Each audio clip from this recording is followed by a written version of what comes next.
Hi, I'm Brian McGrath, one of the Millcreek Township supervisors. Winter is here with all the fun that comes with it, slippery roads and lots of snow.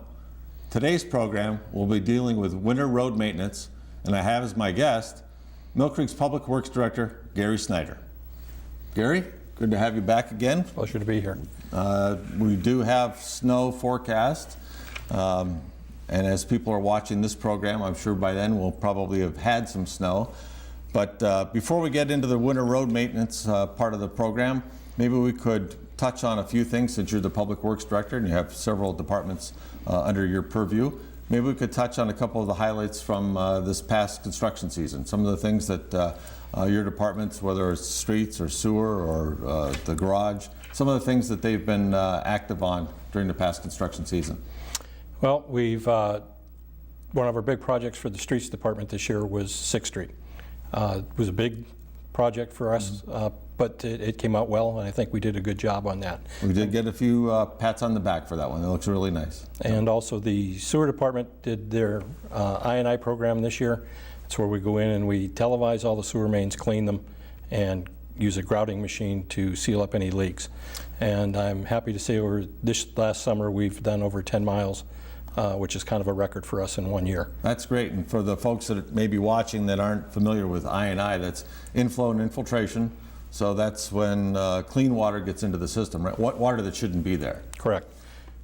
Now, when you say that they've done 10 miles, so they ran a camera through 10 miles of sewer lines and then went about and did the maintenance that they're required? Correct. We clean them first, and then we televise it, and then we have a private concern that comes in and grouts them. It's like a gel material that gets squirted into the joints, the pipe joints, in case there's a leak there. Okay. But every one of those joints is tested, and they're generally 4 to 5 foot lengths. So it's a lot of joints to test in 10 miles. And that keeps the clean water from getting into the system or any of the sewer water from leaking out. Was this all over this township or in a particular area? This year we mainly worked from Pittsburgh Avenue to Powell Avenue, and from the railroad tracks north to 12th Street. We did a little bit below 12th Street, but not a whole lot. Has that been a kind of a problem area for you? Especially between Peninsula Drive and Pittsburgh Avenue. It's a real wet area, and we had a lot of leaks there, so we did a good job in there. Now, this program is supposed to be about winter road maintenance, so we won't go into a whole lot of detail, but maybe you can briefly explain why that creates a problem, having the clean water getting into the system. Every bit of water that goes through the sanitary sewer system has to be treated at the Erie Sewer Treatment Plant, and we pay for that. So any material that we can keep out of there that is non-sewage is a savings for the taxpayers in Millcreek. So the ratepayers are in essence paying to treat clean water? Correct. Okay, and that's not a good use of your funds. It is not. I can understand that.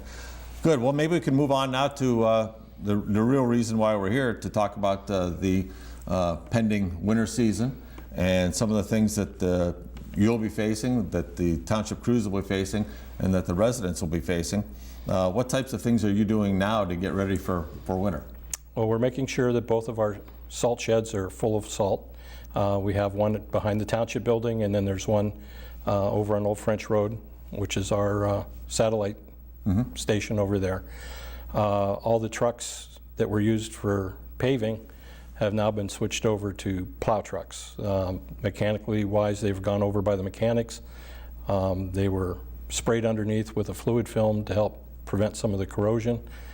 The wings are mounted, and the front plows are mounted also, and the salt spreaders are put on them also. And how many trucks are we talking about? Well, we have a fleet of 22. Most of those are dual-purpose trucks now. They not only plow, but they also salt, which is a benefit for us because we're a lot more efficient that way.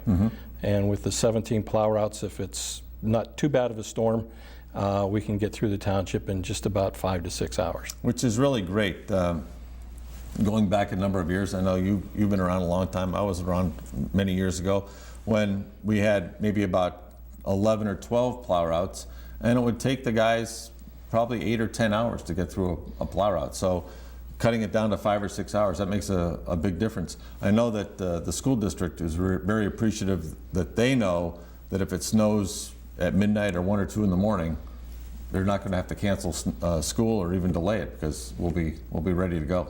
That's great. You mentioned having salt, filling the 2 salt storage facilities. How many tons of salt do you buy annually for winter road maintenance? Generally, we're right around 6,500 tons of salt, and that's gotten through our Co-Stars program, which is a real money saver for the township.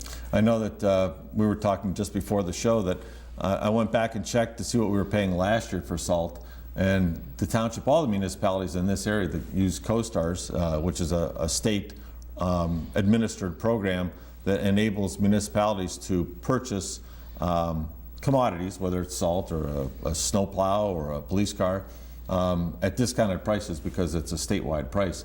In the case of salt, last year municipalities in this area were actually paying about $65 a ton.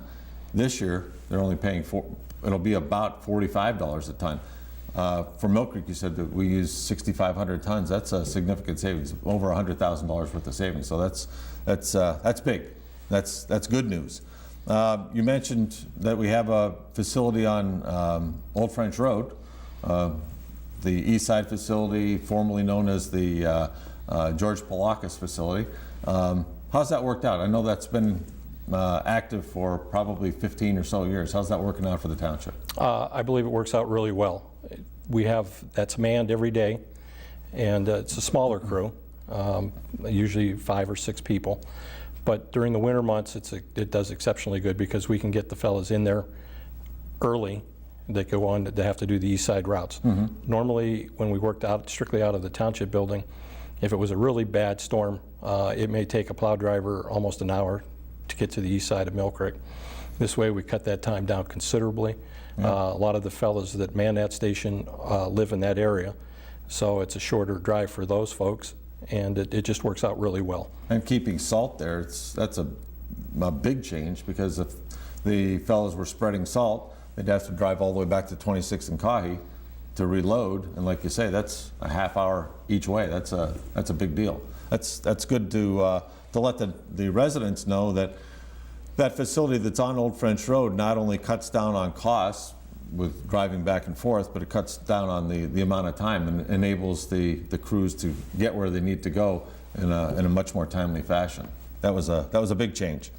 You mentioned earlier also that we have 17 plow routes, right? Yes. 17 active plows. So I would imagine the additional trucks that you were talking about, those are used as spares then, in case there's a breakdown? Or? Correct. That's great. Now, out of the 17 plow routes, are those like specifically for a specific driver? A driver will be in that route almost every time they go out? It is. We found that in the past, when you start hopscotching drivers, we get a lot of tore up lawns, a lot of beat up equipment. There's always something a little bit different in each area that you go into. Nobody puts in a straight road anymore. They all like the curves, and so it keeps us from turfing up the lawn, and we have a guy that knows the route. That is important, not just for where the edge of the road is, which is also very important, but there may be some hidden obstacles that one guy will be aware of where the next driver wouldn't.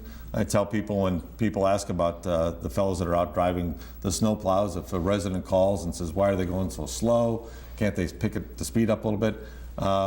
They haven't lived until they've hit a manhole. And a manhole just has to stick up just a half an inch above the surface of the asphalt. The plow blade catches it and sends that 28,000-pound truck flying. So yeah, it's good to know that the guy that's in your neighborhood, plowing in your neighborhood, is probably the guy that's there all the time. Obviously, if we get hit with a serious snowstorm, a big snowstorm, you're going to have to move guys around a little bit. You mentioned the residents and having to mark the edge of the road, or not the plow drivers themselves not knowing where the edge of the road might be. we urge the residents to mark the edge of the road, and maybe you could explain a little bit about the best way for a resident to go about doing that. In the last few years, we've been telling the residents that they should drive stakes in 1 foot from the edge of the road. Okay. On their property, usually about every 50 feet apart. The stake should be 48 inches high. Now that's Sticking out of the ground. sticking out of the ground 48 inches. That's Okay. You don't want to buy a 48-inch stake and drive it into the ground. No, especially now foot if we get 3 feet of snow. Right. Yeah. So it's real important that we keep those up as high as we possibly can. Okay. Once you start throwing snow off the end of a plow, it gets really difficult to see. So anything that we can make it easier for the drivers to do is a big help. And in the long run, it helps the taxpayers too, because we're not going back, like I said, trying to repair lawns. And quite honestly, we've kind of started taking the stance that if the stakes aren't up, then we have a difficult time finding it to Sure. go back to fix the lawn. Yeah. We kind of leave that up to the taxpayer after that. Now, primarily, I guess the reason for putting the stake in the ground is so that the plow driver, maybe if we have 3 or 4 or 5 inches of snow early in the year, before there's any kind of a pile of snow, what we call a windrow on the side of the road, so that driver knows where the edge of the road is. If there are no mailboxes, and we do have a lot of neighborhoods that don't have mailboxes along the side of the street, if there are no mailboxes, that driver may not really know where the edge of the pavement is and get off the road a little bit. We've seen some pretty serious turf damage. Yes. When the plow, it doesn't take much. If a plow's going down the road at 25 or 30 miles an hour, catches the grass, he can roll back a lot of grass in a short period of time. And we don't want that to happen, so we urge the neighborhoods to put up their stakes. Now, another big problem, it's always been a big problem in the township, is residents who park on the side of the road. Maybe you can go into a little bit of detail as to why that creates such a problem for the township and what the residents need to do to avoid that.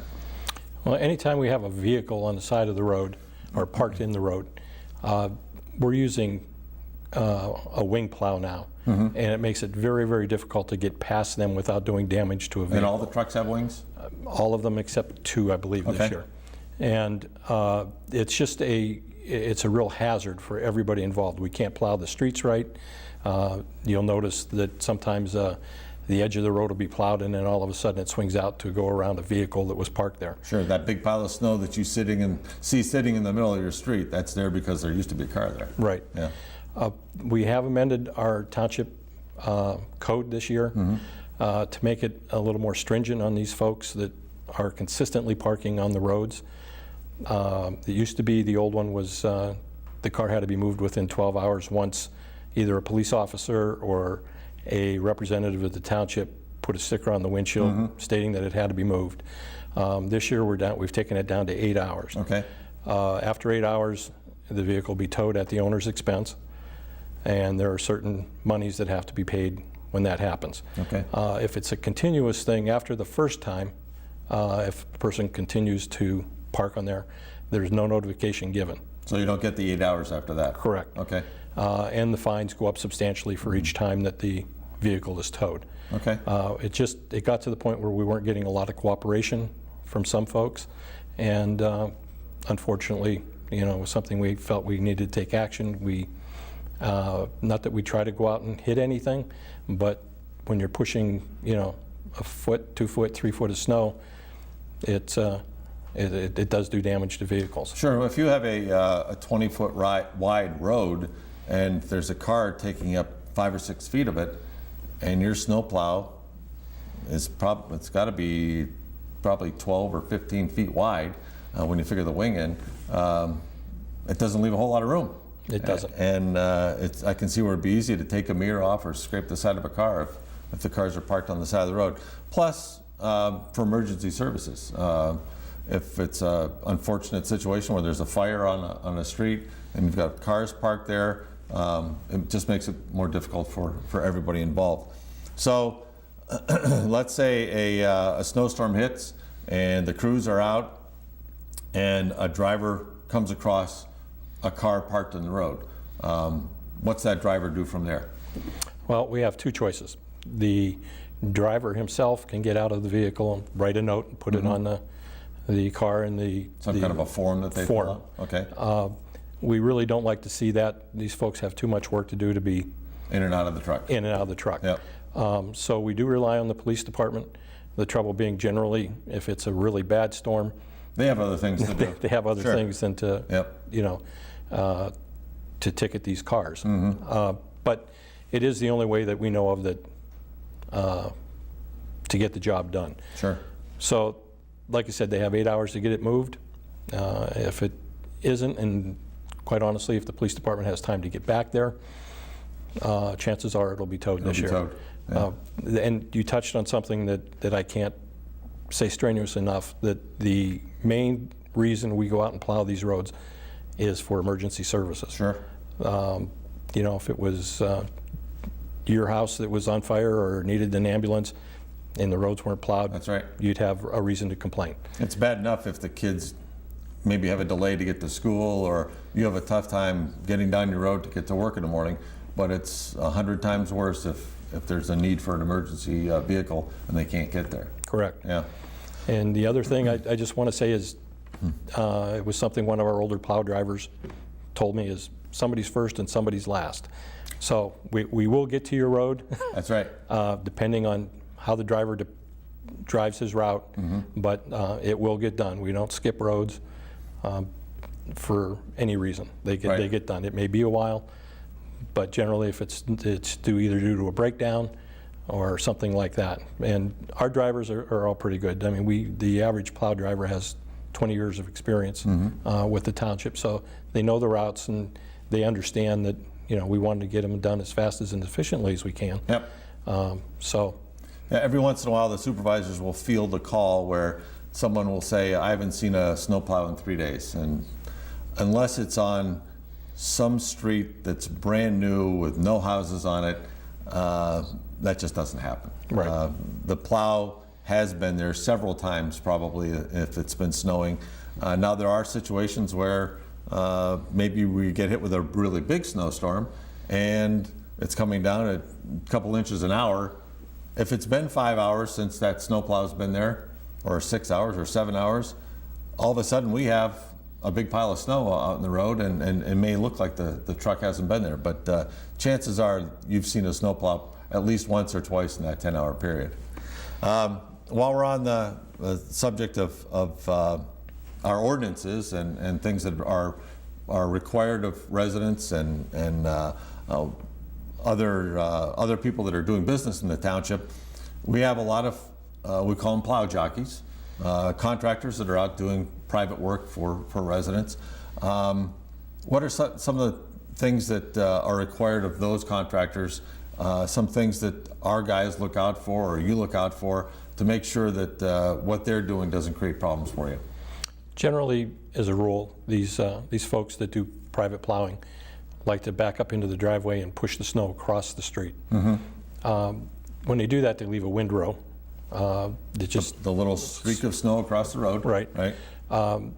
We really can't have that, because there again, if somebody's going to work or something like that and they're coming down a clean street and all of a sudden they hit one of these windrows, Sure. it'll take the car into the side of the bank or something like that. So they really got to make sure that they talk with their contractor and let them know that, you know, they can't do this anymore. The other thing is line of sight. A lot of times these guys will plow up against a corner, or they push it right at the very end of somebody's driveway, and these folks have no way of seeing the road when they come out of their driveways. Sure. Or when you pull up to an intersection, if it just so happens that the folks are pushing snow. We run into that quite a bit in commercial districts. Right. Right. Big piles of snow. Big piles of snow. Yeah. You know, so they really have to sit down with their contractors and explain to them that, you know, they may have to do something a little more different. Now, I get calls, all the supervisors get calls from neighbors when a plow jockey pushes the snow, like you say, across the road onto the neighbor's property across the street, and it may be sticking out into the road. Well, then the issue is that our plows come down, catch that snow that's just been pushed across the road, and dump it in that resident's driveway. Now, that resident just got done cleaning out his driveway, shoveling it or snow blowing it, and now there's a big pile of snow. So we want the residents to know that if you are going to hire a contractor, or if you're doing it yourself, and you're going to be pushing the road or the snow across the road, make sure you get it way off the road and make sure you have permission from your neighbor to do that, because a lot of times there can be some damage from, not just from the snow, but maybe from that plow jockey tearing up the grass also. Maybe one thing that we need to touch on before we close here, Gary, that's we talk a lot about every winter, mailboxes. I mentioned that some neighborhoods have mailboxes on the houses, other neighborhoods have their mailboxes out on the street. What happens in the winter when these mailboxes don't fare so well? Well, we have one rule that we go by. If we hit it, we fix it. If the snow hits it, we won't. Everybody's mailbox should be beefy enough to take snow being piled up against it. We get a lot of snow. We do. And you can physically see if we hit it with a snowplow, you'll be able to tell that rather than it just being pushed over from the Mark snow. of some sort on the Right. And there are, I know a lot of these subdivisions, everybody's got the same type of mailbox, and there are rules by the post office on how high they're supposed to be. It seems to me, I think it's somewhere around 42 to 48 inches off the ground. Not too high for the mailman, but high enough for our plow to get under it. Exactly. So, you know, while a lot of these look really nice and they're only 3.5 feet off the ground, they really don't meet code on either for us or the post office. So that's kind of what we kind of live by. If we hit it with a plow, we fix it. Okay. But if not? If not, it's going to be up to the homeowner. You're on your own. And I know that many municipalities, and particularly the state, they say that you are putting that mailbox in a public right-of-way, and you are taking the chance of it not being there tomorrow morning when you go out. If that happens with the state, I know the state just says, you know, you can pick up your mail at the post office if you'd like to, or you could put your own mailbox back out again. We will fix them if we hit them. Right. Now, a lot of people mount their mailboxes on a wooden post. That creates a problem if that wooden post is not, like you say, beefy enough to withstand the snow. If we get hit with I don't know, 4, 5, or 6 inches of wet, heavy snow, and that plow's coming down the road with a big pile of snow on the front of it, hits that mailbox, that wooden post is not gonna hold up, I know.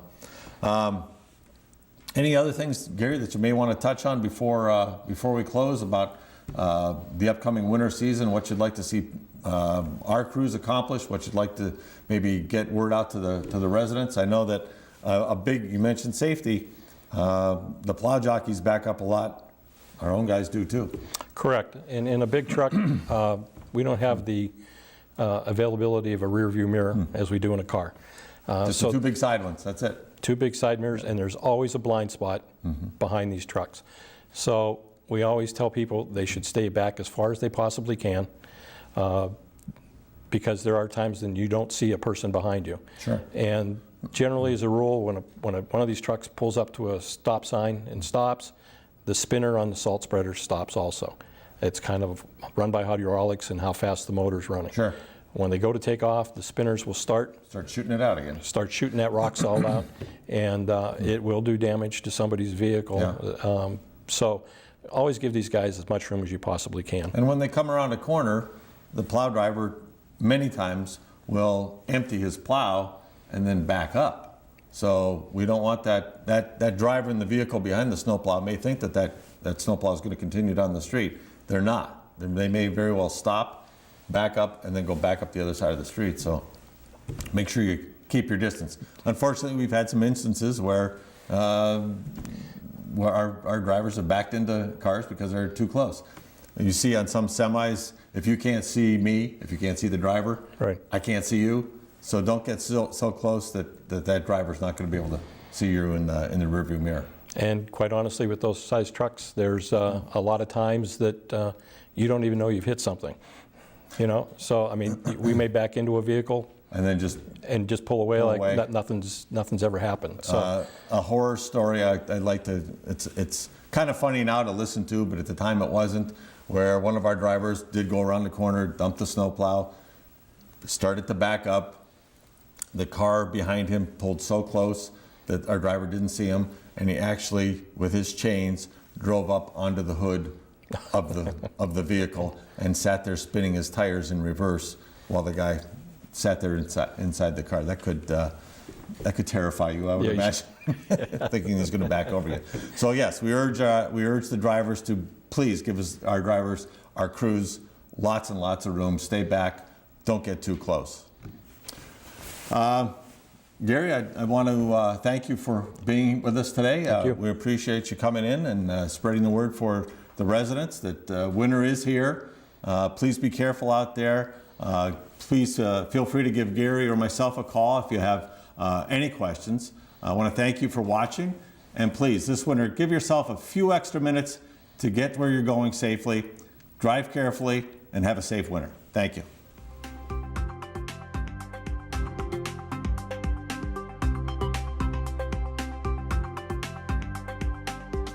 You're watching the Millcreek Government Channel, powered by WQLN Public Media.